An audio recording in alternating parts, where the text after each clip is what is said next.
So what are the 5 signs in your home where you know you need to call a plumber right now? Hi, I'm Brent Garrett, Sirius Plumbing and Air Conditioning. We are in the North Dallas, Collin County area, and we service about a 5 to 10 mile radius of 121 in the tollway. Number 1, is your sink draining slow, or do you have drains that are draining slow?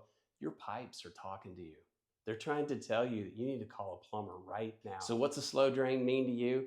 That means a flood in your house sometime in the future. Number 2, low water pressure. That is just not normal in your home. When you have that problem, you need to call a plumber now. Why? Well, in the shower, it's just no fun to take a shower with low water pressure, but it also can cause damage to your house. And if you don't get it addressed early, it could cost more later. Number 3, not number 2. If your toilet's gurgling, it's trying to tell you that you're about ready to have a backup. That means that the water's not going to stay in the toilet, but it's going to go all over your bathroom. Number 4, do you ever hear your water closet running like this? Why do we call it a water closet? Because back in Europe, all we had were closets when there wasn't indoor plumbing.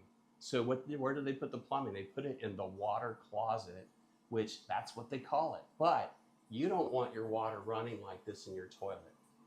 This is a sign that you're losing lots of water and paying the water company a lot of money. It's not about how much you spend with us, it's how much you save on your utility bill. That's when you know you need to call a plumber right now. Number 5, and this is really a bummer when you don't have hot water in your home. There can be so many reasons, but you really don't want to mess with a water heater. That's what a licensed plumber's for. So if you have a problem with no hot water, call a plumber right now.